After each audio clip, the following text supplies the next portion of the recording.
جب بھی کسی انسان کو کوئی مشکل پیش آئے، بڑا مسئلہ درپیش ہو کہ بھئی بہت مشکل نظر آ رہا ہے، تو کیوں خامخواہ پریشان ہوتے ہو؟ جس کا اللہ ہو اسے پریشانی کیوں ہو؟ تو پہلی چیز جو مانگی حضرت موسیٰ علیہ السلام نے وہ شرح صدر مانگا، رب اشرح لی صدری ویسر لی امری، اور میرے سارے کاموں کو آسان کر دیجیے۔ کتنا بڑا کام ہے مصر جانا، جہاں وارنٹ نکلے ہوئے ہیں گرفتاری کے، جہاں قتل عمد کا مقدمہ چل رہا ہے، جہاں لوگ پکڑنے والے موجود ہیں، وہاں جانا، وہاں سے فرعون کے دربار تک پہنچنا، اور دربار تک پہنچ کر اس سے اس کی مرضی کے بالکل خلاف بات کرنا۔ کتنے ہر ایک کام ایک پہاڑ، لیکن کتنا بھی بڑا پہاڑ ہو اللہ سے مانگنا یہی ہے کہ یا اللہ اس کو میرے لیے آسان کر دیجیے، رب ویسر لی امری۔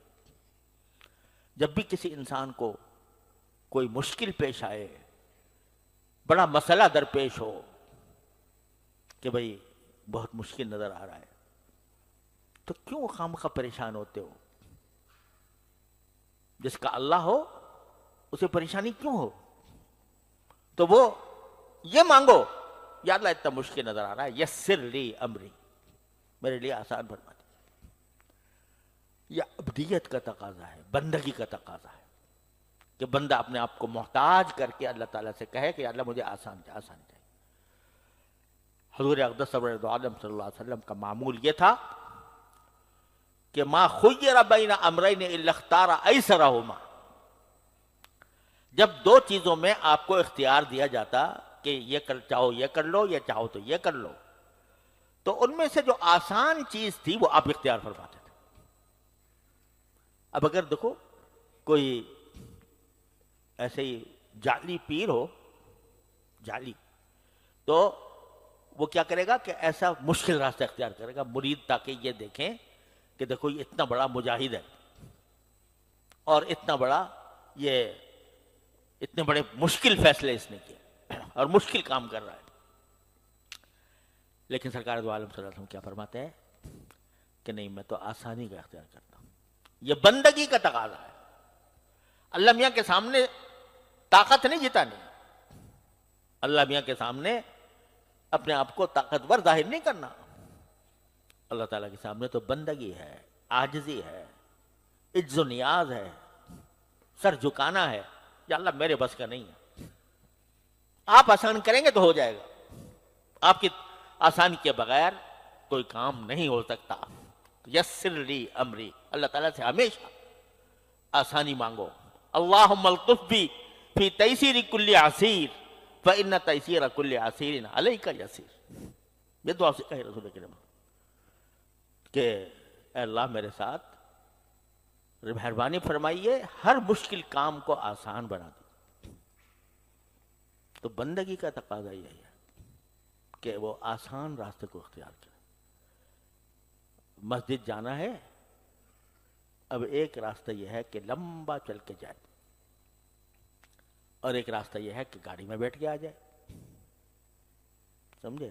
اگر واک کرنی ہے تو خیر ورزش کرنی ہے، یا یہ کہ یہ خیال ہے کہ بھئی میرے نشان قدم گنے جائیں گے اللہ تعالیٰ کے ہاں، لیکن اپنے آپ پر زبردستی کر کے نہ دنیا کا فائدہ مقصود ہے، نہ قدم گنے جانے کا فائدہ مقصود ہے، یہ دکھانا مقصود ہے کہ بھئی میں تو اتنا مشکل کام، جب دو راستے ہیں تو میں مشکل کام اختیار کروں۔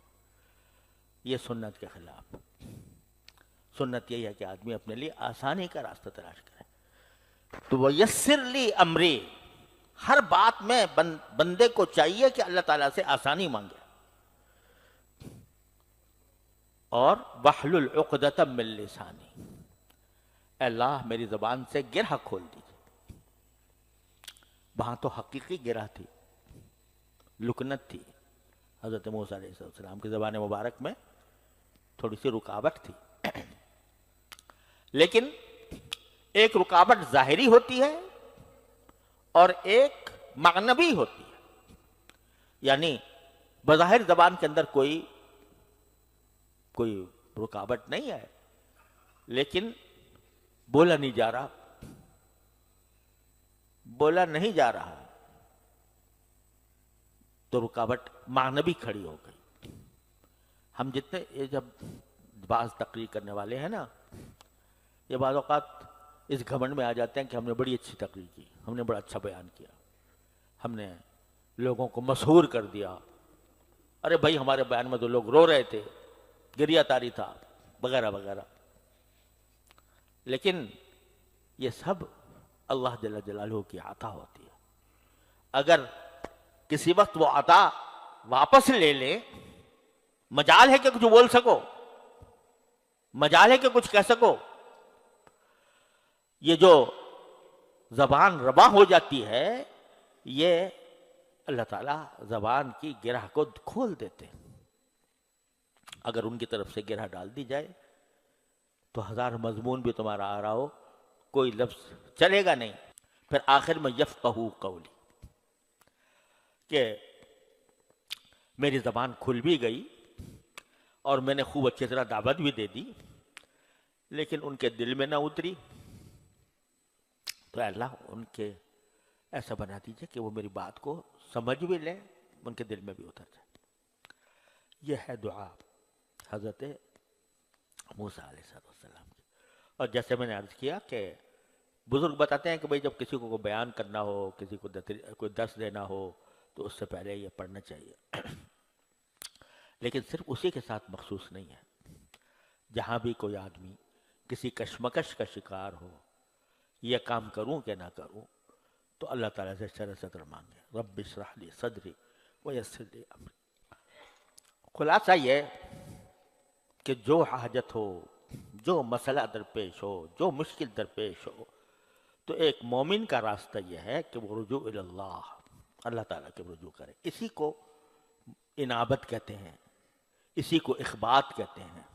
منیبین الیہ، اللہ یجتبی الیہ من یشاء ویہدی الیہ من ینیب. اسی کو مخبت کہا جاتا ہے، مخبتین. جو کثرت سے اللہ تبارک و تعالیٰ کی طرف رجوع کرنے والا ہو، اللہ تعالیٰ کے ساتھ تعلق رکھنے والا ہو، ہر چیز اللہ تعالیٰ سے مانگتا ہو، وہ ہے منیب. ان فی ذلک لآیات لکل عبد منیب. جب بندہ اللہ تعالیٰ کی طرف رجوع کر لیتا ہے اور رجوع کا عادی بن جاتا ہے، تو اس کے اوپر علوم وارد ہوتے ہیں. اس کے اللہ تبارک و تعالیٰ اس کو ایسے علوم عطا فرماتے ہیں، ایسے معارف عطا فرماتے ہیں کہ جو کبھی اس کے تصور میں بھی نہیں آئے تھے. اللہ تعالیٰ اپنے فضل و کرم سے، اپنے رحمت سے ہم سب کو رجوع اللہ کی توفیق عطا فرمائے، اور اپنا ہر کام، اپنی ہر حاجت اللہ تعالیٰ سے مانگنے کی توفیق عطا فرمائے. ہمیں اللہ تعالیٰ اپنا منگتا بنا. Thanks for watching. Please subscribe, like, share Mufti Sufyan.